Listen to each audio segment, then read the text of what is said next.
이제 하나님의 말씀 듣기를 원합니다. 세상의 소리에 열려있던 귀가 닫혀지게 해주시고 주님께로만 열려지는 귀한 시간 되게 하여 주시옵소서. 성령께서 함께 하셔서 감화와 검동이 있는 귀한 시간 되게 하여 주시옵소서. 예수님의 이름으로 기도하옵나이다. 아멘. 할렐루야. 오늘 말씀의 제목은 주 안에 서라. 이 말씀은 1절 하반절에 사랑하는 자들아 이와 같이 주 안에 서라 라는 말씀 속에서 제목을 잡았습니다. 근데 이 서라라고 하는 단어가 스테게테, 원어로 스테게테라고 하는 단어를 쓰는데, 이 말은 군인이 보초를 서고 있는데 막 적군이 이렇게 진격해 와도 흔들림이 없이 자기 자리를 지키고 있는 그러한 모습을 얘기합니다. 우직한 모습이라고 그럴까요? 지금 빌립보 교회인을 향해서 사도 바울이 주 안에 서라, 그 얘기는 뭡니까? 뭔가 흔들리고 있다는 거죠. 두 가지 이유가 있을 것 같아요.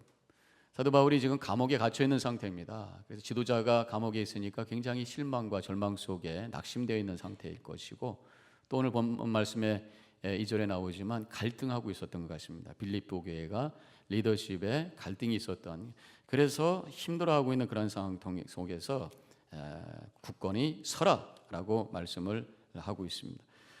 우리 성도들은 이 세상에 살고 있습니다. 영적인 공격 속에 노출이 되어 있어요. 그래서 언제 여러 가지 어려움과 문제 속에 흔들리기 쉬운 그런 삶 속에 살고 있습니다. 오늘 이 말씀이 빌립보 교인들에게만 주는 것이 아니라 이 자리에 있는 우리들에게도 주시는 말씀으로 받아야 될 줄로 믿습니다. 주 안에 서라라고 말씀하고 있어요. 믿음이라고 하는 것은 새로운 능력을 갖는 거예요.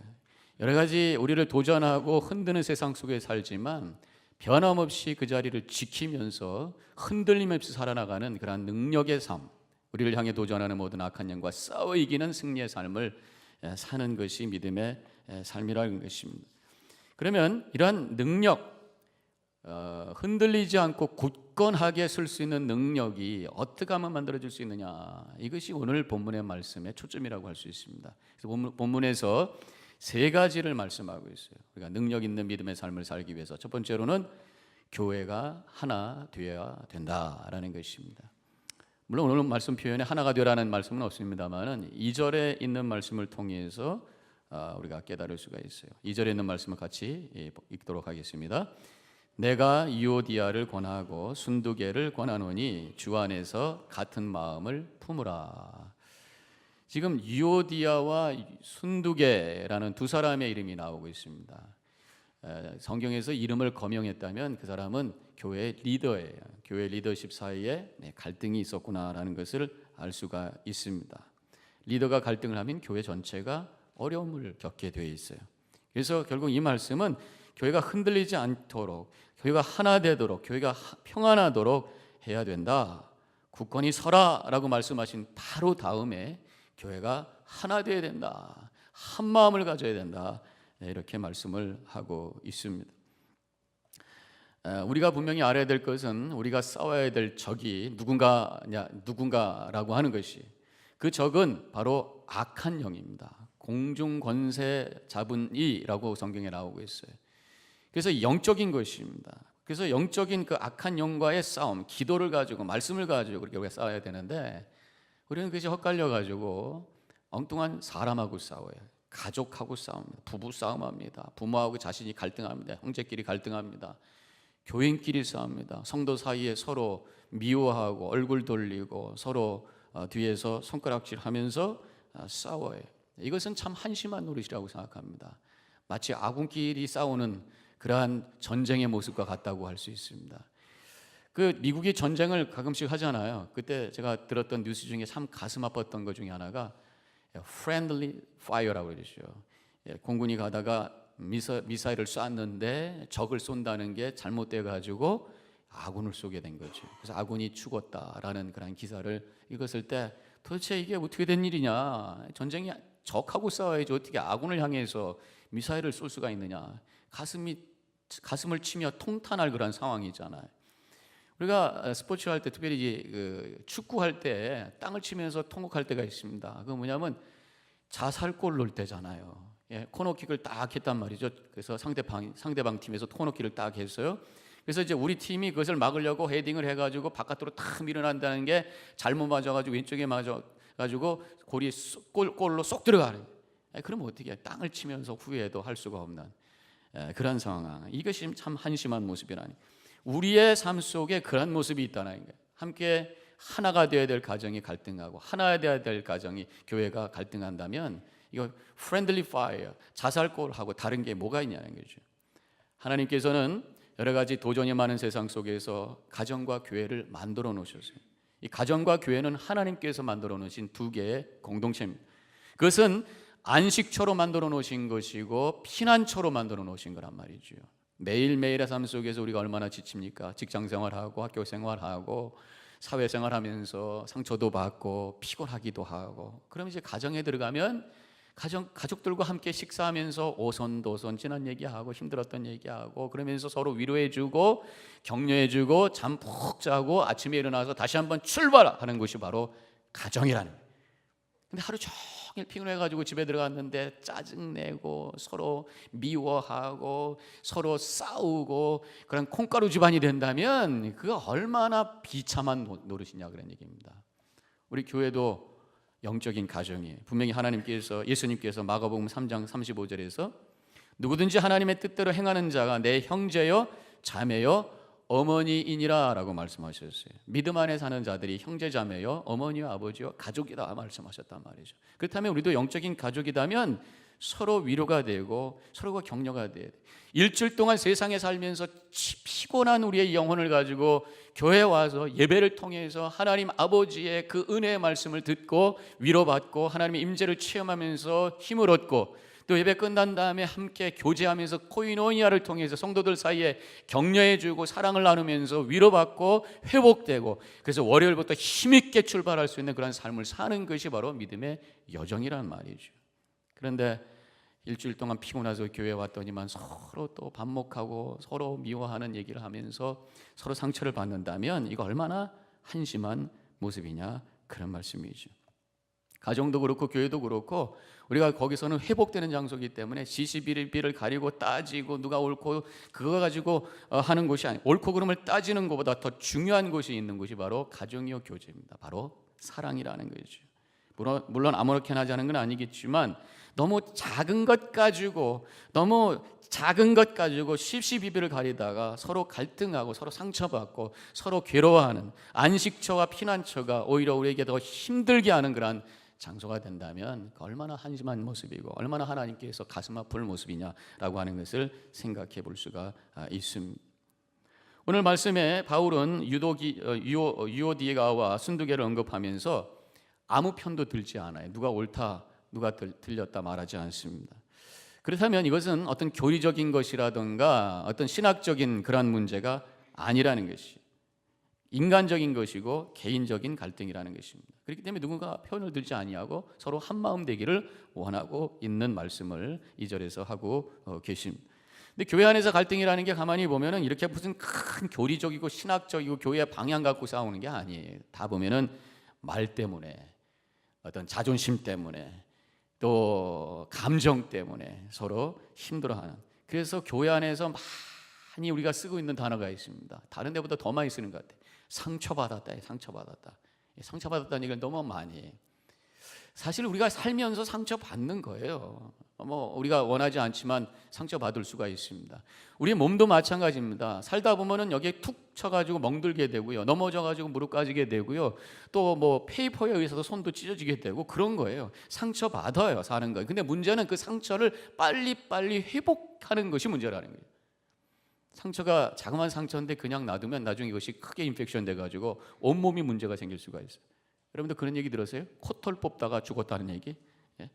코털 작은 건데 이걸 잘못했는데 이게 인펙션이 돼가지고 그걸 빨리빨리 치료를 안 해가지고 나중에 이것이 머리로 들어가가지고 그래가지고 사람 죽을 수 있다는 얘기가 있습니다. 코털 뽑아도 사람 죽을 수 있다는 거예요. 치료 안 하면. 그래서 이 상처가 생기면 빨리 우리가 거기다 약을 바르고 밴드지를 붙여야 되는 거예요. 마음의 상처가 오면은 빨리 약을 발라야 돼. 하나님께서 우리에게 약을 주셨어요. 구약과 신약이라는 약을 주셨어요. 말씀으로 빨리 약을 바르시고 그 다음에 기도하셔서 성령의 밴드지로 딱 붙이면 빨리 회복되는 은혜가 임하게 되는 줄로 믿으시길 바랍니다. 상처받았다 그러고 끌어안고 이럴 수가 있어. 그래봤자 자기 영혼 죽는 거예요. 그래봤자 온 영혼 속에 독이 퍼지는 거란 말이에요. 빨리 회복하셔서 일어서셔서 사랑 나누시며 하나님의 은혜를 끼치는 복된 삶을 살아가시기를 주님의 이름으로 간절히 축원합니다.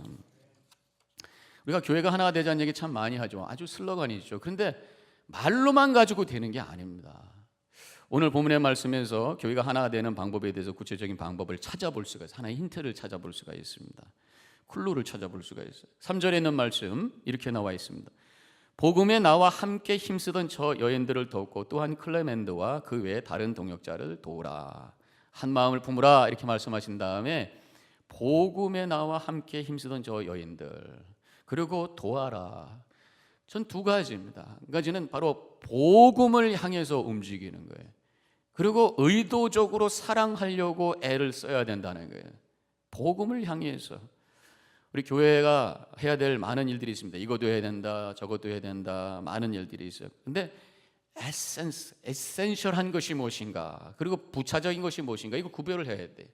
교회가 해야 될 가장 중요한 것이 예배라고 제가 말씀드렸습니다. 근데 예배라고 하는 것은 한두 사람이 모이는 것이 아니라 공동체로 모이는 거예요. 하나님께서는 어떻게 해서라도 더 많은 영혼이 그 예배 속에 참여해서 하나님을 인정하고 하나님의 자녀요 하나님의 백성이 되기를 원하셔요. 그래서 우리에게 부탁한 것이 뭡니까? 복음을 전하라고 하신 거예요.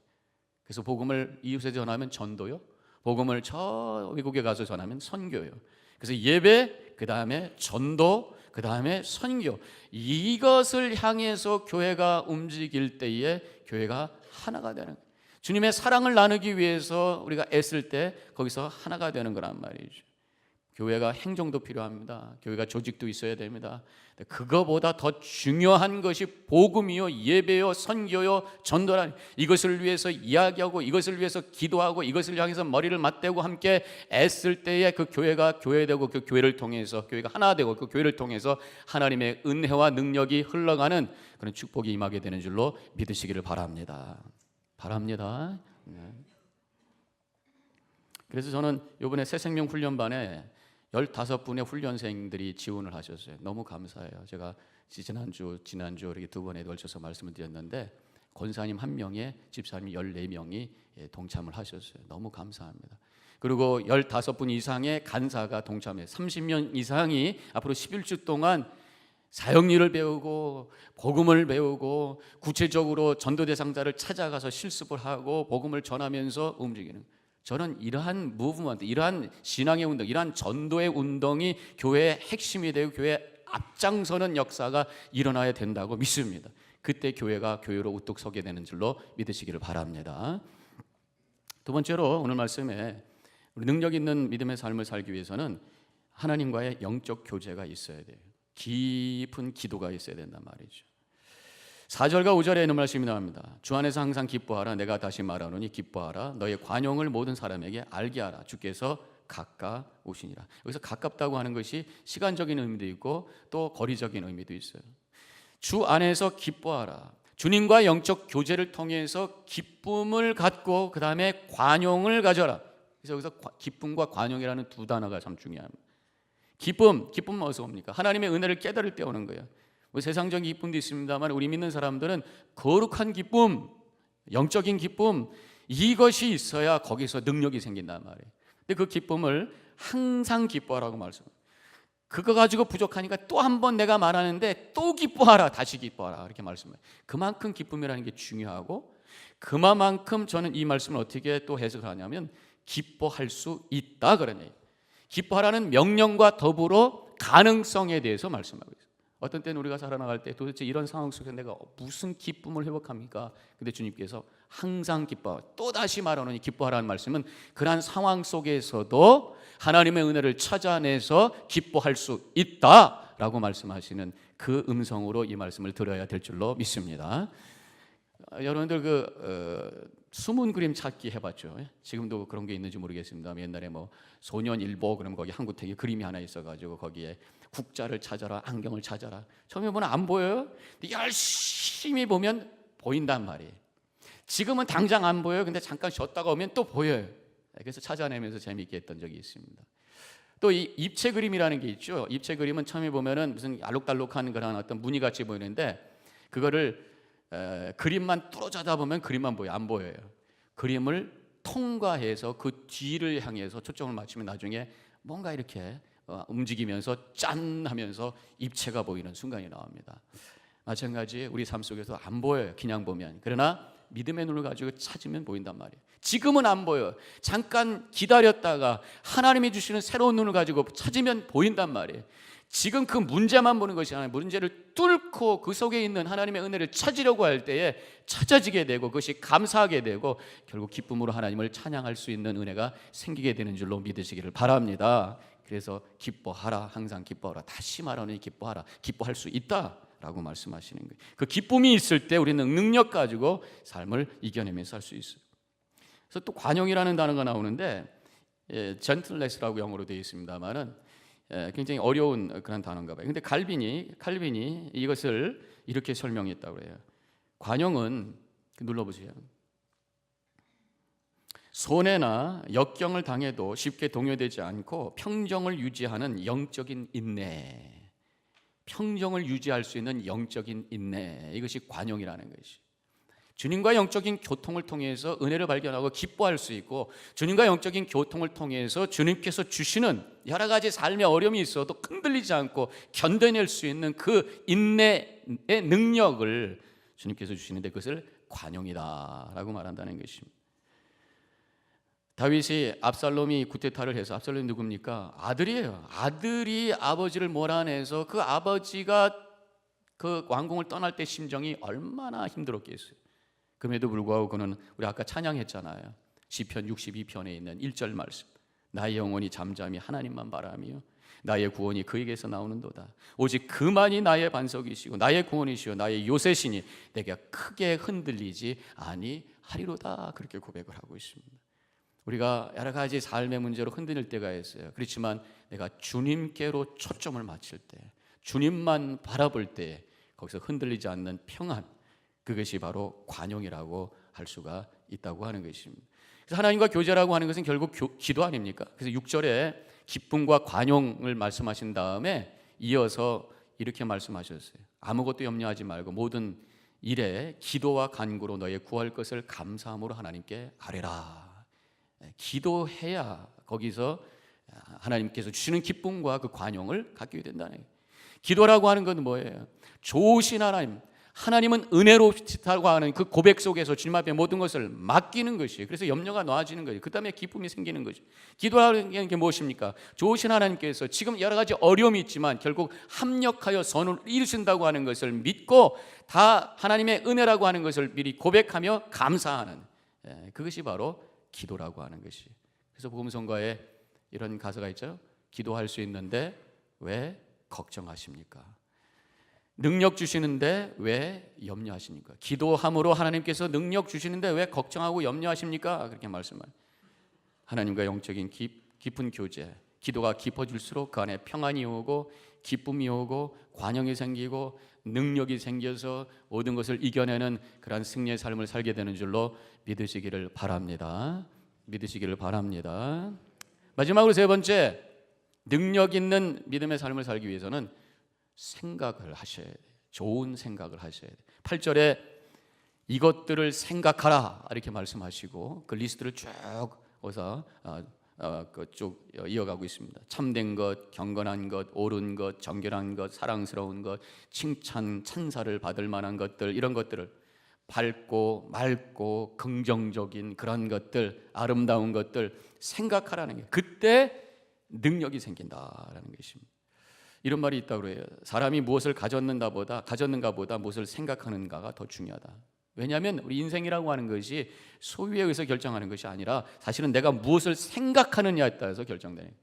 무엇을 생각하느냐에 따라서 말을 하게 되고, 무엇을 생각하느냐에 따라서 결정하게 되고, 무엇을 생각하느냐에 따라서 행동하게 되고, 결국 그것이 우리의 인생을 결정하고 운명을 결정한다, 그런 말씀이죠. 그래서 잠언서 4장 23절에서는 다 같이 함께 읽도록 하겠습니다.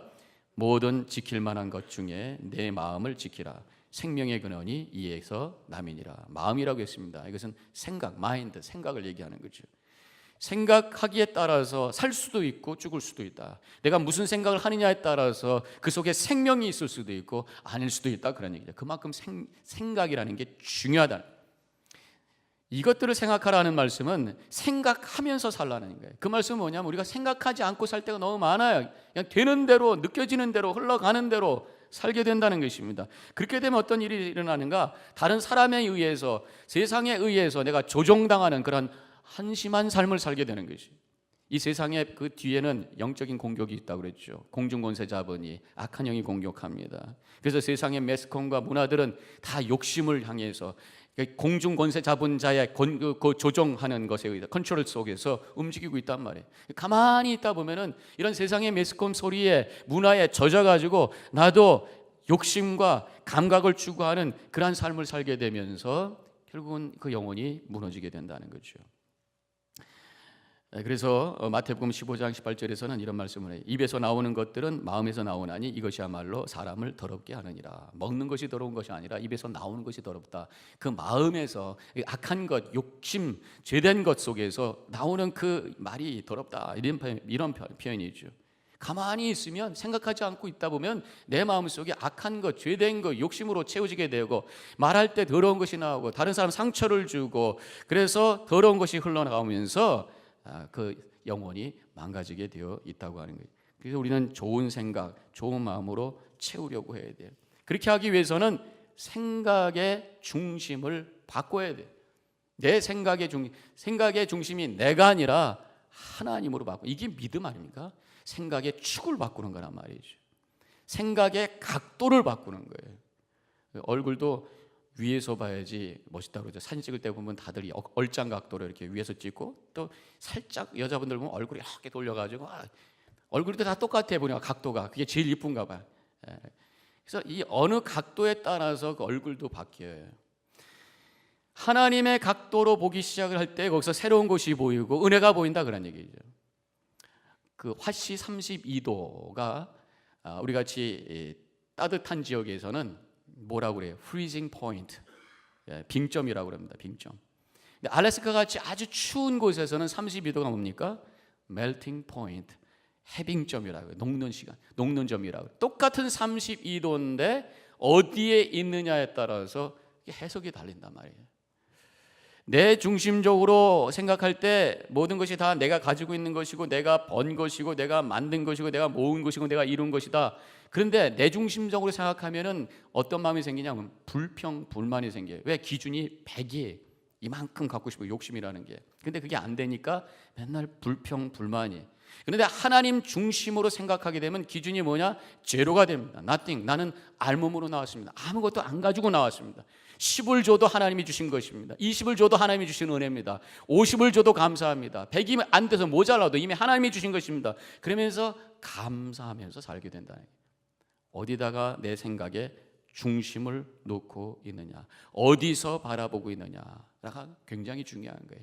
나로부터 하나님으로 바뀔 때에 거기서 은혜가 발견되고 감사하게 되고, 그것이 나에게 능력이 되어서 승리의 삶을 살게 되는 줄로 믿으시기를 바랍니다. 능력 있는 성도가 되기 위해서 정리를 하면 서로 하나가 되셔야 돼요. 공동체가 하나가 되어야 돼요. 편안한 관계가 있어야 돼요. 좋은 관계를 만드셔야 돼요. 또 한 가지는 하나님과의 영적인 깊은 교제를 통해서 기쁨과 관용을 가지셔야 돼요. 마지막으로는 좋은 생각을 통해서 하나님의 은혜를 발견하고 감사하며 살아나갈 때에 능력 있는 성도가 되고 악한 영을 싸워 이기며 하나님께 영광 돌리는 복된 삶을 살게 될 줄 믿으시고 그렇게 살아가시는 우리 성도님과 제가 되기를 주님의 이름으로 간절히 축원합니다. 기도하십시다.